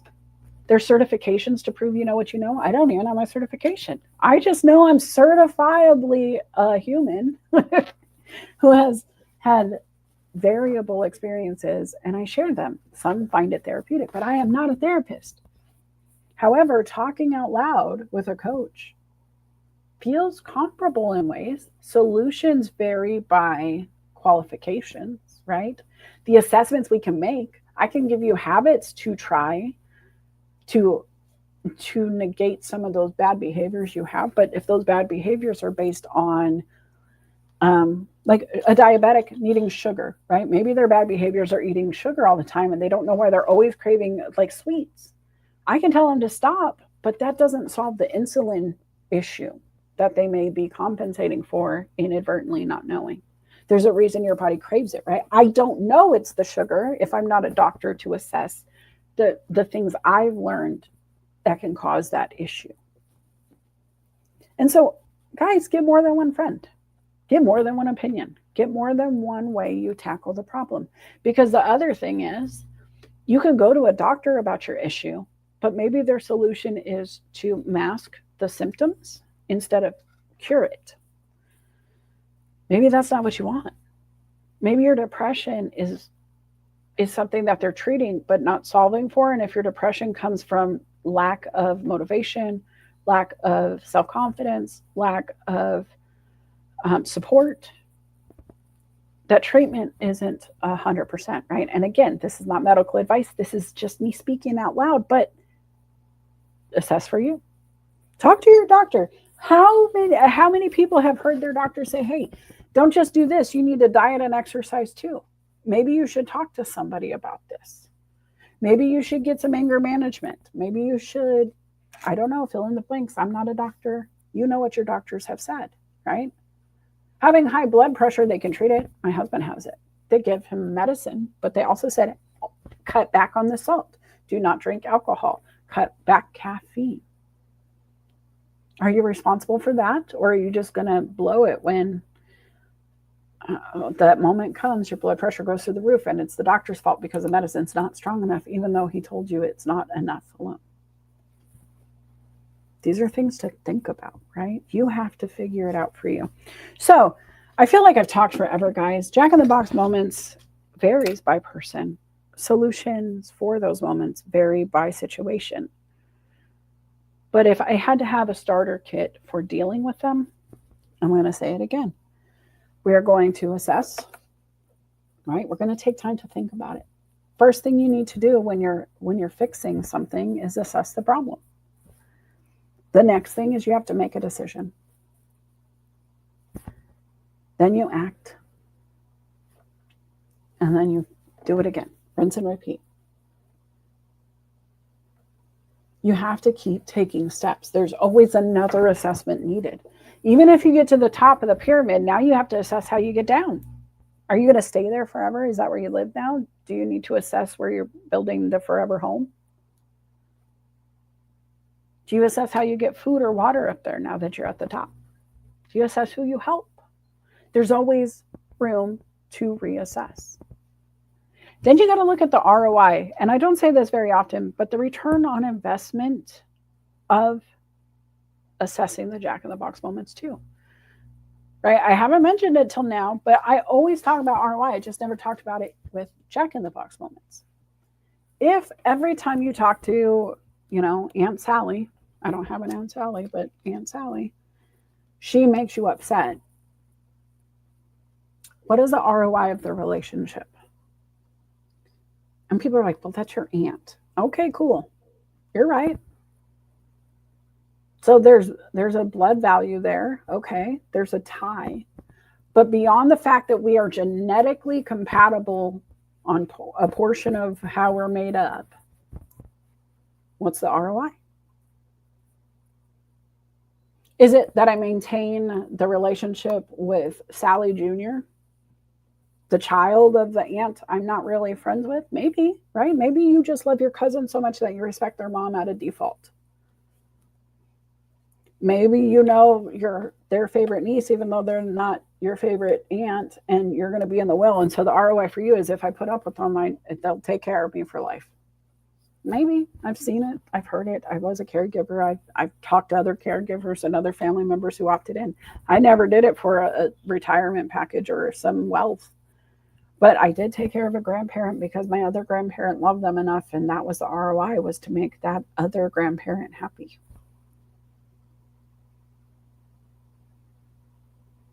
What is the ROI of repeating these moments with people who trigger you or make you upset or give you these moments as a gift?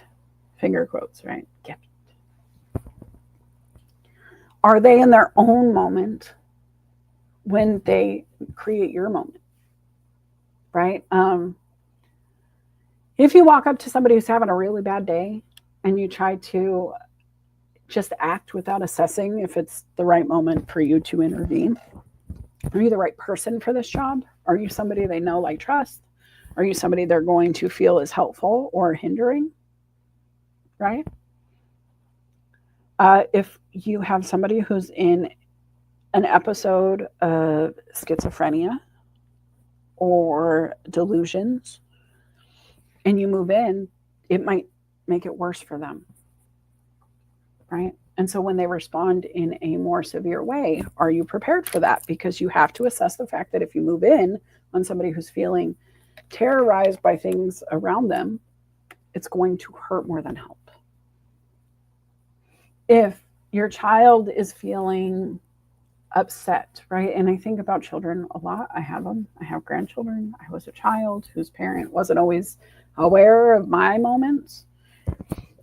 But, there's stories all the time or posts from parents I see on the internet where one of them, and I don't even remember who, to be honest, to tell you, but one of the parents I know had mentioned, oh, the child doesn't want to wear their hair for silly hair day or something.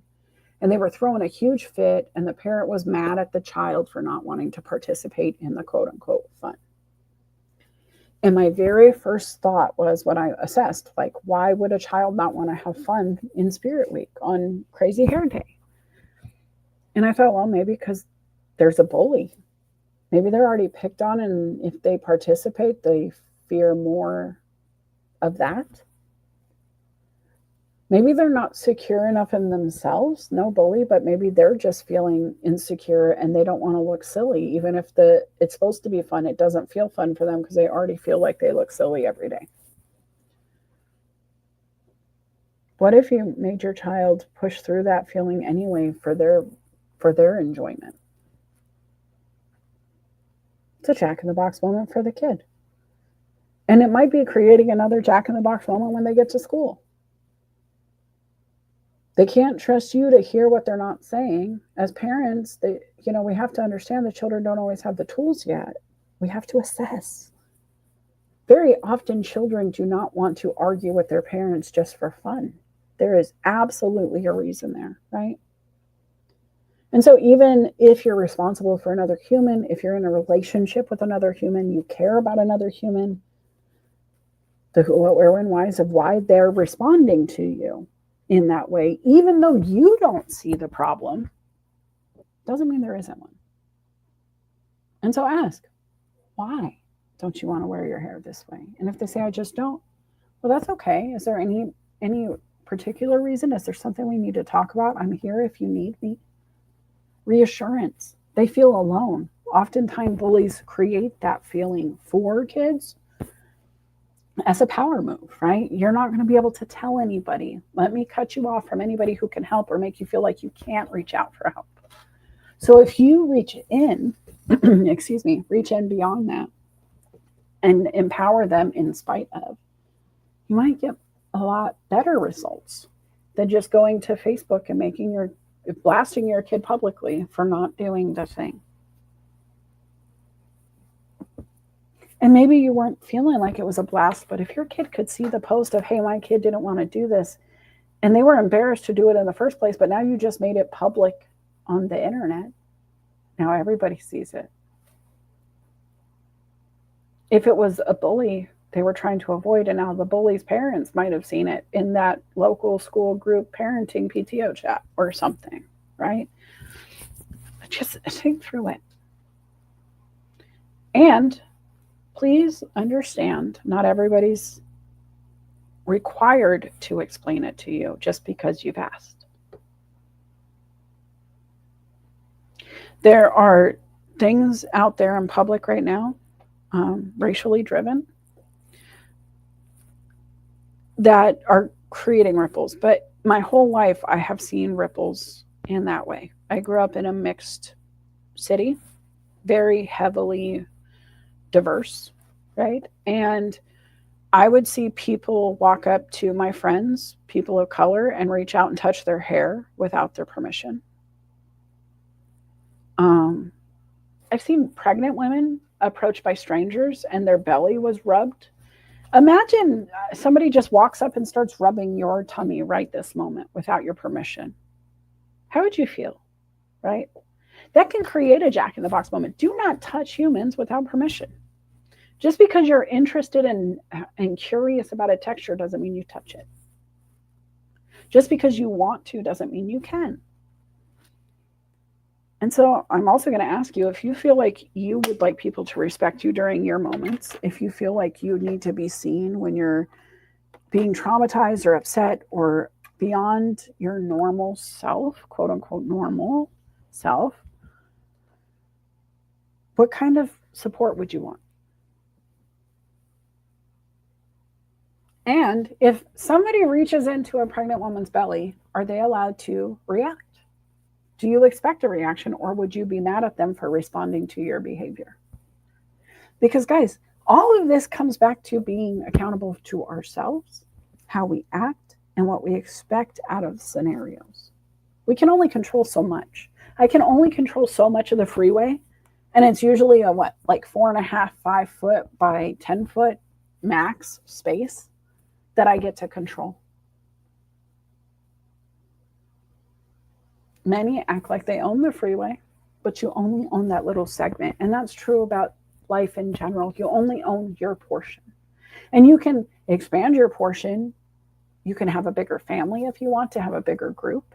You can buy more property and expand your land. You can expand your businesses, your bank accounts, your passport reach. How far have you traveled? Right? You can go and do. But are you doing it at the cost of others? Are you moving into other people's space and making them uncomfortable to get it done? Because I'll be honest, the biggest thing I have right now in my heart about what's happening in the world is the lack of being able to hear the other side. And sometimes we stop listening to the other side because they're in our face and screaming. And I will be honest, if you're screaming at me, I don't care what you have to say. If you're screaming, I will listen. If you're just screaming, oh my gosh, fire, great. But if you get in my face and say, oh my God, there's a fire, you have to fix it. I have to assess what's happening. And I will help with a fire. Of course I will help with a fire, but it's not immediately the same kind of energy that I would have if I just happened upon it and opted in. Does that make sense?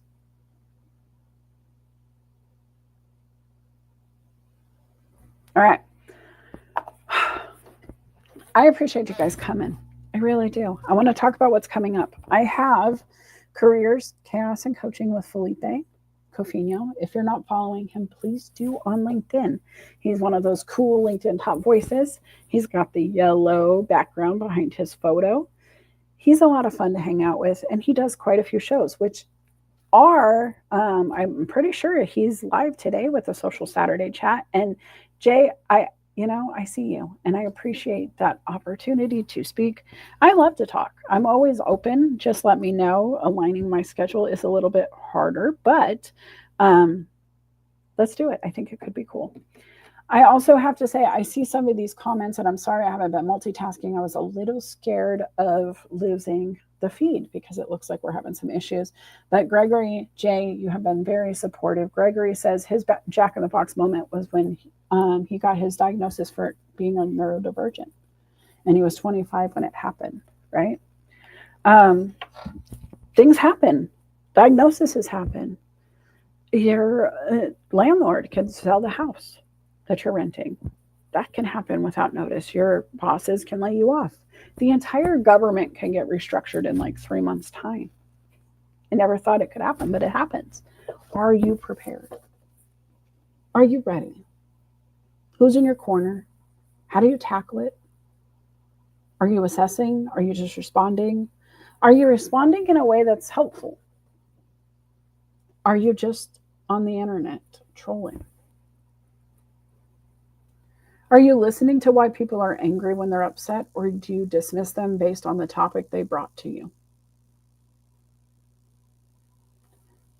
If humans hurt, I want to listen. Even if I don't agree with their reasoning, even if I don't understand it firsthand, even if I've never been through it, I want to hear what your journey is, because you deserve to be heard. You're here for a reason, and I don't know what the reason is, but I want to help you get it done. I'm a person of faith. I believe God put me here for a reason. I believe the same about you. And if we don't act on those things, there is a loss. And I don't know what that loss is because I don't know what your purpose is. I didn't get to be part of that discussion. But if you move in what moves you, which is what I think gets you closer to that purpose, that is when you work in your fun and passion, the two things that I think make everything happen. If you run your budget, the only two things you paid for that weren't legally required to be had, right? Not the mortgage, not the utilities, not the car insurance, not even the food necessarily in your fridge, but the stuff that you don't have to buy, but you do anyway. The fun of a Hulu, a Netflix, a whatever account. The passion of going to the art store and getting all your supplies to paint, draw, knit, sew, create, right? Maybe your passion projects are digital and you love AI and you love Canva and all of the things that come, like StreamYard. Think about these things. Think about the fun and passion in your life. What are you passionate about? Why are you passionate? Why does it matter to you so much? Why should it matter to others? It's a lot easier for me to say, hey, you need to help me put this fire out. I'm passionate about getting it out, because if you don't, the whole neighborhood's going to go. If you don't, this family won't have a home tomorrow. It's easy to get people to opt in to your passion if they understand the purpose. And until you understand it, nobody can support you, really. Okay, so with that said, next week, Saturday, we're doing another show. I have no idea what the topic is yet. I don't even know if I'm going to have a guest host yet, but I'm always open to concepts. I'm always open to suggestions. I'm always open to ideas for guest hosts. So if you want to come on the show and do that, let me know. If you think I should meet one of your friends, maybe you would love to hear me and one of those other coaches in your network just talk back and forth about a topic. Suggest it. Tell your friend to reach out. You want to hear us talk about it, right? I'm open to that. I'm always willing to help others get their message out. It needs to be kind, it needs to be relevant, but all things really are. We've all experienced something. And so definitely reach out if you want to talk about it. We can get a plan together. The other thing I would say, if you're not following me yet, go ring that bell. What are you doing? Right? That's silly. What are you doing? Also, you can subscribe on YouTube. If you found me there today, you should definitely be ringing the bell there today. Felipe Cofino, tomorrow, I think we're doing our show. He's supposed to be posting it. I think it's tomorrow. It could be the Sunday after that. We'll have to get together and figure it out. But follow him because that's where that show is posted. It's on his channel. Then tomorrow afternoon, 4 p.m. Pacific, I'm going to be live with Jackie. We're doing the emotional women. We're talking about communication. We're going to bullet point some fun stuff. We're going to talk about the service offerings the emotional women are bringing and how you can lock us in to speak at your business, with your team, at an event, on site. We have our books. I don't know if you guys know. Did you know I'm a 2-time best-selling co-author? Internationally best-selling co-author. Jackie is in the book. Jackie, are you in both books? I don't even know. I got to look at the back of them. Hold on. 2 seconds here. I have it right here. Wait. Jackie's in both books. I knew she was. Dang it. I was her coach when she wrote them too. We're busy people. I have a 3rd book coming out this year. I'm going to go hang out with Jack Torrance in a little bit, and we're going to talk about the book he just let go, right? Got published. The Silent Canvas. Go check it out. It's time, guys. It's time to get to work. Figure out what you want to be when you grow up. Get into your hope. If you move in your fun and your passion, it's easy to have hope. You see kids do it all weekend long in video games with friends, right? They stay up all night watching movies. They're having fun. They're in their passion. If life is tough, I get it. It's tough for a lot of people right now, and that doesn't take away from your life being tough. But you're not alone in it. I'm here. They're here. We can get through it together. But you got to have a dream. You got to have that passion. You got to have that focus, because without it, you just sit. It's like a bubble. When it's picked up by the breeze, it can move quickly, right? And the air will float it over items like the bench at the park. It will just float over because that wind resistance lifts the bubble. But if there's no wind behind the sail, it just kind of floats to a stop and it lands and then eventually pops on the thing it lands on, right? Like the thing it lands on. So get together, figure it out. I'm going through some of my favorite slides that I've uploaded, but when there is life, while there is life, there is hope, right? If you're breathing, you can do this. You can change it. You still have time. You assess, make a decision, get to work, rinse and repeat, get some friends, get some help, turn on that courage. You're only an imposter if you don't believe you're capable of that in which you are. I've said it before. Imposter syndrome is a syndrome that all humans experience at some point. But once you dive off the diving board, you know you can. Once you ride the bike, you know you can. And until then, you're just an imposter trying, right? But there's no special magic to get it done except keeping the action going until you can make it so. If you need help, I'm here. Right now, I have a social selling package available. It's one of my best deals. If you want to take your presence online to the next level, if you want to grow your brand, if you want to shift directions, maybe you want a new job and you need to change your profile so it will align better with that new goal, let me know. I'm doing a profile review and optimization. I'm helping with a branding kit, some colors, some ideas, some images you can use.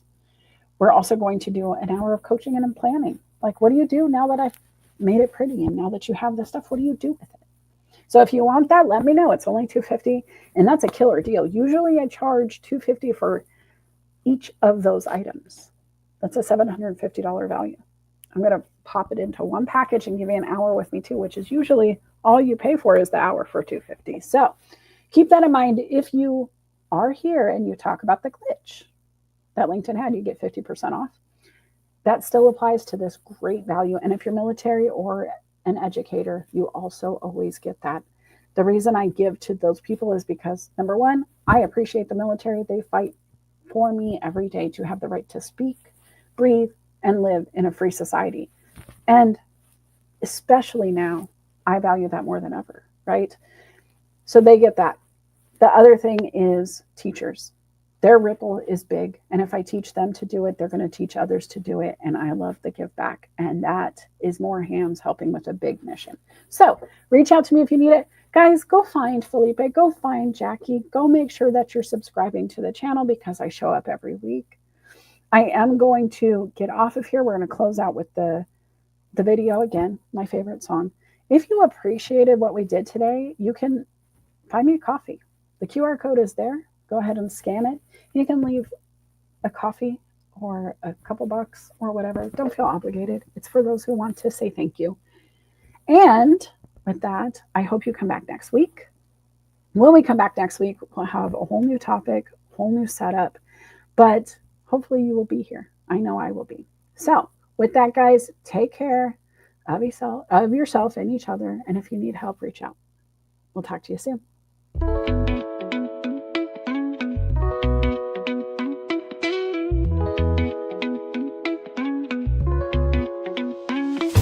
Sunlight creeps through my window pane. Dreams of stars, now a faint refrain.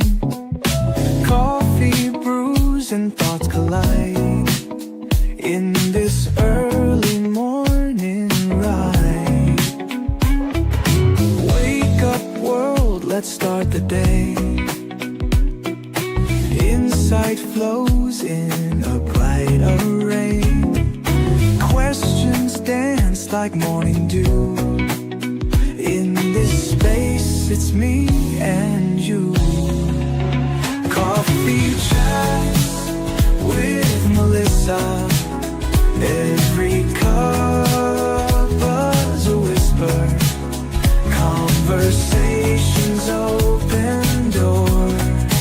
Spilling thoughts forevermore. Ideas bubble crisp and bright.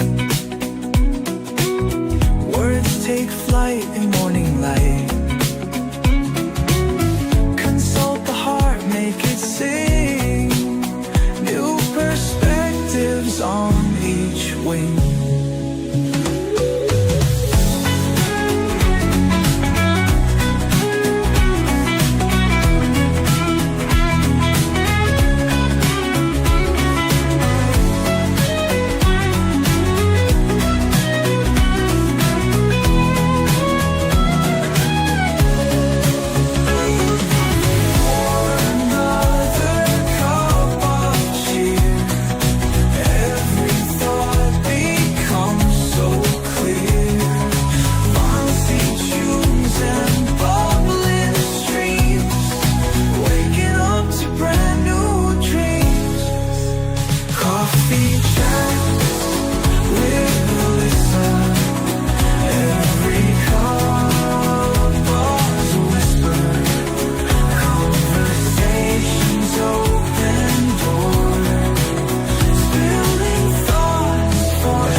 Thank you guys for coming. We'll see you next week.